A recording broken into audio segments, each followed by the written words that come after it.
സേവനങ്ങൾ മെച്ചപ്പെടുത്താൻ കെഎസ്ആർടിസി ചില നീക്കങ്ങളുമായി മുന്നോട്ട് പോവുകയാണ്. ചെയർമാന്റേതായി വന്ന 10 നിർദ്ദേശങ്ങൾ എന്തൊക്കെയാണ് എന്ന് നമുക്കൊന്ന് നോക്കാം. എങ്ങനെയാണ് ഇനി അങ്ങോട്ട് കെഎസ്ആർടിസി മാറാൻ പോകുന്നത്? ടോട്ടൽ ഒരു ചേഞ്ച് ആണോ വരാൻ പോകുന്ന കെഎസ്ആർടിസിക്ക് നോക്കാം. യാത്രക്കാരും ജീവനക്കാരും ശ്രദ്ധിക്കണം കേട്ടോ. ടിക്കറ്റ് വരുമാനം പ്രധാനമാണ്. കൈ കാണിച്ചാൽ നിർത്തണം. അതായത് വഴിയിൽ നിന്നും കൈ കാണിക്കുന്ന യാത്രക്കാരൻ അത് കെഎസ്ആർടിസിയെ സംബന്ധിച്ചിടത്തോളം കെഎസ്ആർടിസിയുടെ അന്നദാതാവാണ്. ടിക്കറ്റ് വരുമാനം പ്രധാനമാണ്. അപ്പോൾ കെഎസ്ആർടിസി സ്വിഫ്റ്റ്, സൂപ്പർഫാസ്റ്റ് വരെയുള്ള എല്ലാ സർവീസുകളിലും സീറ്റ് ഉണ്ടെങ്കിൽ യാത്രക്കാർ കൈ കാണിക്കുന്ന ഏത് സ്ഥലത്തും ഏത് സമയത്തും അപകടരഹിതമായും ട്രാഫിക് നിയമങ്ങൾ പാലിച്ചും ബസ് നിർത്തണം എന്നുള്ളതാണ് ഒന്നാമത്തെ നിർദ്ദേശം. രണ്ടാമത്തെ നിർദ്ദേശം രാത്രി സമയത്ത് സ്റ്റോപ്പ് പരിഗണിക്കാതെ ബസ് നിർത്തണം എന്നുള്ളതാണ്. അതായത് രാത്രി 10 മണി മുതൽ രാവിലെ 6 മണി വരെ സൂപ്പർഫാസ്റ്റ് വരെയുള്ള സർവീസുകൾ സ്റ്റോപ്പ് പരിഗണിക്കാതെ യാത്രക്കാർ ആവശ്യപ്പെടുന്ന സ്ഥലത്ത്, അതായത് ഇപ്പോൾ ഇറങ്ങേണ്ട സ്ഥലം എന്ന് പറയുന്നത് സ്റ്റോപ്പ് അല്ല, വീടിന്റെ ഭാഗമാണ്, അവിടെ നിന്ന് വീട്ടിലേക്ക് പെട്ടെന്ന് നടന്നു പോകാം, അങ്ങനെ ഒരു സ്ഥലത്ത് ആവശ്യപ്പെട്ട് കഴിഞ്ഞാൽ അവിടെ നിർത്തിക്കൊടുക്കണം.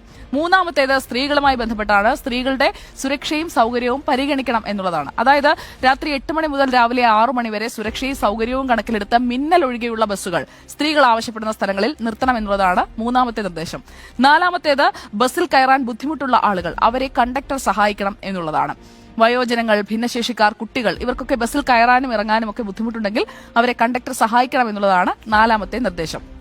ഇനി ഏറ്റവും പ്രധാനപ്പെട്ടത് ഭക്ഷണത്തിന് ശുചിത്വമുള്ള ഹോട്ടലുകൾക്ക് മുന്നിൽ നിർത്തുക. അതായത് എവിടെയെങ്കിലും കൊണ്ട് നിർത്തിയാൽ പോരാ, വൃത്തിയും ശുചിത്വവും ഉള്ളതും സ്ത്രീകൾക്കും പുരുഷന്മാർക്കും പ്രത്യേകം ടോയ്ലറ്റുകൾ ലഭ്യമായതുമായ ഹോട്ടലുകളിൽ മാത്രമേ ബസ്സുകൾ കൊണ്ടുപോയി നിർത്താവുള്ളൂ. ഇത്തരത്തിൽ നിർത്തുന്ന സ്ഥലം, സമയം എന്നിവയടങ്ങിയ ഷെഡ്യൂൾ യാത്രക്കാർ കാണുന്ന വിധം പ്രദർശിപ്പിക്കേണ്ടതാണെന്നും ഈ നിർദ്ദേശത്തിൽ പറയുന്നുണ്ട്. ഇനി ആറാമത്തേത്, അതായത് കണ്ടക്ടർമാരുടെ ഭാഗത്ത് നിന്ന് എന്തെങ്കിലും വീഴ്ചയുണ്ടായാൽ കർശന നടപടി ഉറപ്പാണ്. അതായത് ടിക്കറ്റ് പരിശോധനാ വേളയിൽ കണ്ടക്ടർമാരുടെ ഭാഗത്തു നിന്നുണ്ടാകുന്ന ഗുരുതരമായ വീഴ്ചകൾ ശ്രദ്ധയിൽപ്പെട്ടാൽ കർശന നടപടി ഉണ്ടാകും. ഉദാഹരണത്തിന് യാത്രക്കാർക്ക് ടിക്കറ്റ് നൽകാതിരിക്കുക, തുക വാങ്ങിയ ശേഷം ടിക്കറ്റ് കൊടുക്കാതിരിക്കുക, മോശം പെരുമാറ്റം, അങ്ങനെയൊക്കെ ഉണ്ടായിക്കഴിഞ്ഞാൽ, അതായത് ബാക്കി ചോദിക്കുമ്പോഴത്തേക്കും ചൂടായാൽ കണ്ടക്ടർമാർ പെടുമെന്ന് ചുരുക്കം.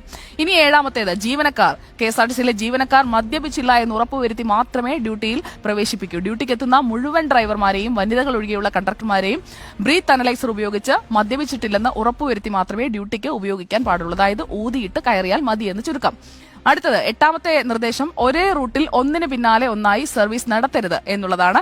ഒരേ റൂട്ടിലേക്ക് ഒന്നിന് പിന്നാലെ ഒന്നായി നമ്മൾ ചിലപ്പോഴൊക്കെ കണ്ടിട്ടുണ്ടല്ലേ, ഒരു കോൺവോയ് അടിസ്ഥാനത്തിൽ ബസ് സർവീസ് നടത്തുന്നത്, ആ പ്രവണത ഒഴിവാക്കണം എന്നുള്ളതാണ്. ഇത്തരം സാഹചര്യം തുടർച്ചയായി ഉണ്ടാവുകയാണെങ്കിൽ ജീവനക്കാർ വിവരം ബന്ധപ്പെട്ട മേലുദ്യോഗസ്ഥരെ അറിയിക്കണമെന്നും ഈ നിർദ്ദേശത്തിൽ പറയുന്നുണ്ട്. ഇനി ഒൻപതാമത്തേത്, അത് ചെറുവാഹനങ്ങൾ, കാൽനട യാത്രക്കാർ അവരെയൊക്കെ ഒന്ന് പരിഗണിക്കണം, കരുതലോടെ കാണണം എന്നാണ് പറയുന്നത്. ഓരോ ജീവനും വിലപ്പെട്ടതാണെന്നുള്ള ചിന്ത ഓരോ നിമിഷവും ഉണ്ടാകണം. അപകടം ഒഴിവാക്കാൻ വേണ്ട മുൻകരുതലെടുക്കാനാണ് പ്രാധാന്യം നൽകേണ്ടത്. അതായത് ചീറിപ്പാഞ്ഞു പോകുന്നതിനൊപ്പം തന്നെ അതുവഴി പോകുന്ന ഈ ആളുകളെ കൂടി ഒന്ന് പരിഗണിക്കണമെന്ന് ചുരുക്കം. അടുത്തത് ജീവനക്കാരുടെ പരാതികൾ. അതിൽ അവരുടെ ബുദ്ധിമുട്ടുകളിലൊക്കെ ഇടപെടൽ ഉണ്ടാകുമെന്നുള്ള ഉറപ്പാണ്. കാരണം നമ്മൾ യാത്രക്കാരുടെ കാര്യം മാത്രം നോക്കിയാൽ പോരല്ലോ. പരാതികൾ പരിഹരിക്കാൻ നിയമാനുസൃതമായി സാധ്യമാകുന്ന നടപടികൾ അടിയന്തരമായി സ്വീകരിക്കണം. ഇതുമായി ബന്ധപ്പെട്ട ജീവനക്കാർക്ക് എല്ലാ സംരക്ഷണവും കോർപ്പറേഷൻ ഒരുക്കുന്നു എന്നുള്ളതും ഏറ്റവും പ്രധാനപ്പെട്ട ഒരു കാര്യം തന്നെയാണ്. അപ്പോൾ യാത്രക്കാരും ജീവനക്കാരും ഒക്കെ ശ്രദ്ധിക്കേണ്ട 10 കാര്യങ്ങളാണ് നമ്മൾ കണ്ടത്. അപ്പോൾ